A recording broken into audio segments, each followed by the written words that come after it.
Hai guys, Alhamdulillah sis masih lagi berada di kampung Tok Sidang. Okey, hari ni sis nak belanja korang satu resipi. Okey, resipi ni sebenarnya resipi kegemaran Tok Sidang. Sebab Tok Sidang sedang bersedih berduka lara. Jadi untuk menceriakan dia, anti pula gaya ke kampung kan, bahasakan dia anti. Tapi sebenarnya, okey sis nak belanja korang resipi puding koktail. Okey, resipi ni sebenarnya sis tak pandai sangat sebab sis tak makan manis. Tapi sis belajar daripada anak-anak buah kesayangan sis yang ada dekat kampung Kuala Parigidi. Okay. So, okay, bahan-bahan yang diperlukan untuk puding koktail. First, of course lah, okay, kita kena ada serbuk agar-agar. Serbuk agar-agar ni ada yang clear dan ada yang berwarna. So, untuk hari ni, untuk kita buat puding koktail ni, kita memilih serbuk agar-agar yang berwarna kuning supaya kejadian puding koktail kita lebih cantik. Okey? Susu cair. Korang jangan pakai susu pekat pula. Tapi suka hati korang. Itu ikut resipi korang. Tapi kalau resipi anak-anak buah sis ni, dia gunakan susu cair, korang. Okey. Ini buah-buahan. Ni air daripada lebihan daripada air buah koktail. Dan kita menggunakan juga gula. Ya, gula lebih kurang dalam separuh cawan ya, sebab sis tak kuat sangat manis. Mungkin saya akan kurangkan sikit, tapi tengok pada tahap mood Tok Sidang lah. Kalau mood dia kira dia punya kesedihan tu melampaui batas, kita akan tambah lagi gula. Okey? 2 cawan air. So bila 2 cawan air ni maknanya kita gunakan 1 mangkuk air buah. Kalau kita tak guna air buah, kita perlukan 3 cawan air. Senang je kan? Senang je koma. Okey guys, kita masukkan dulu 1 paket serbuk agar-agar yang berwarna kuning ke dalam. Masukkan air buah koktail ke dalam. Okey, kacau. Dengan siap dah sedap baunya. Kacau. Okey, anti masukkan. Anti lagi. Susu. Dah duduk kampung koma. Dah hari-hari anti. Aduh hai. Dengan korang pun dah sis bahasakan diri anti. Okey, masukkan susu. Kita masukkan gula. Okey. Sebenarnya sis tak suka manis sangat. Inilah, kita tak boleh nak ikut anak tekak kita ni kan. Kena ikut tekak anak-anak buah, ikut tekak suami.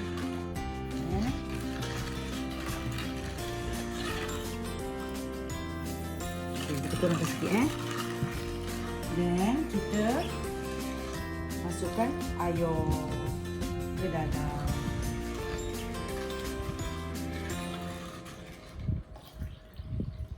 Okay. So next, apa yang sis nak buat, kita akan didihkan. Okay.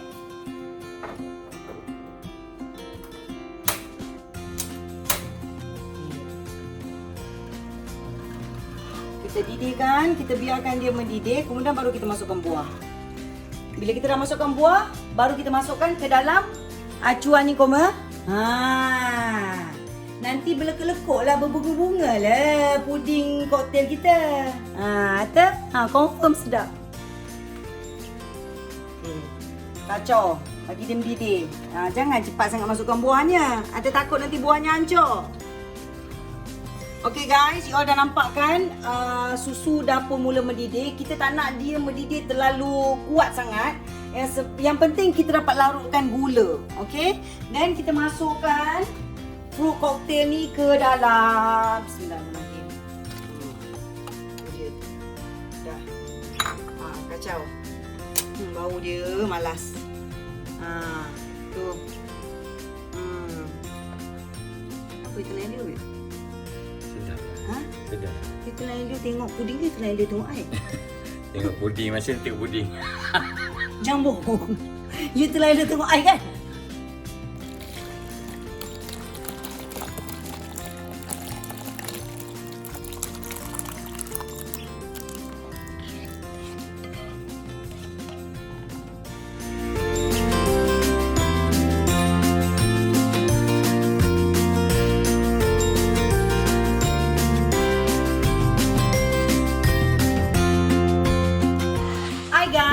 Ini resepi sis yang kedua. Okey? Yang ini favourite sis. Agar-agar gula Melaka. Okey, bahan-bahan yang sis perlukan macam biasalah air. Okey, kalau resipi tadi you all nampak macam air sis guna 4 je ml air. No. Kalau resipi tadi fruit cocktail, air sis guna 2 cawan saja sebab kita ada susu cair dan juga air buah. Tapi untuk agar-agar gula Melaka ni, agar-agar santan gula Melaka ni, kita tak guna susu, kita guna santan saja. So tak ada air lain. Jadi kita memerlukan 4 cawan air untuk 1 paket agar-agar. Dan hari ni untuk resipi ni sis gunakan agar-agar yang clear. Okey? So kita gunakan agar-agar yang clear 1 paket, sedikit gula, gula putih, santan lebih kurang dalam 200 ml.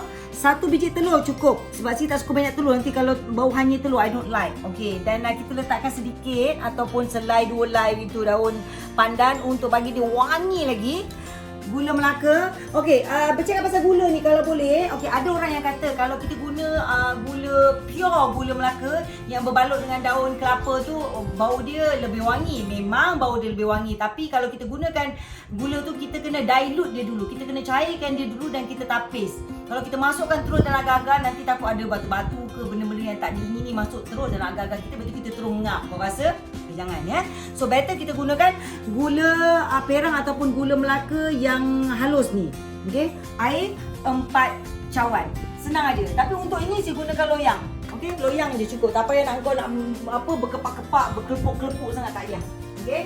So macam biasa kita masukkan semua bahan-bahan dalam periuk bersama dengan senduk kita ni. Okey. Alright. Kita masukkan air. Okey. Semua air ke dalam. Sebab apa? Sebab kita nak dilute dulu dia punya gula tu. Kita nak kita nak dilute is kita nak larutkan. Okey, kita nak dilute tu larut dia. Okey, kita nak larutkan dulu gula. Jadi kita kena masukkan air dan juga segala gula ni ke dalam dan kita kacau. Okey. Together dengan sebuah agar-agar. Okey. Kita dilute dia dulu. Masukkan daun pandan. So kita didihkan. Macam biasa, tak susah mana pun. Senang je. Right. So kita larutkan dulu gula. Dah kita duduk kampung koma. Atau menu pun menu orang kampung lah. Takkanlah si nak tunjuk resepi beef stick pula. Macam tak masuk kan.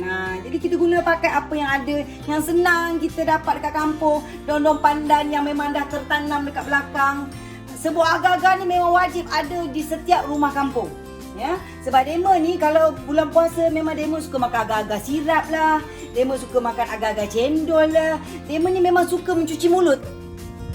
Okey guys, kalau masak apa-apa saja yang menggunakan santan, you all kena pastikan kena letak apa? Tak garam lah. Ish. Ambil garam sikit, baulah rasa lemak-lemak masinnya. Hiduplah manis mata. Goma? Okey, kita masukkan sedikit di dalam santan. Okey, masukkan telur. Kita campur. Tunggu, kita tunggu ni mendidih. Bila dah mendidih nanti, kita masukkan bancuhan santan bersama telur dan juga sedikit garam ni ke dalam dan kita kena pastikan yang kita kacau laju. Okey? Kenapa kena kacau laju? Kenapa? Kenapa kena kacau laju, Koma? Sebab nak memastikan santan itu pecah dengan atas. Sis dah bagi tahu tadi, Koma tak fokus. Baik. Dah mendidih kan? Kan? Jadi kita masukkan semua ke dalam. Bismillah. Kacau. Kacau, kacau.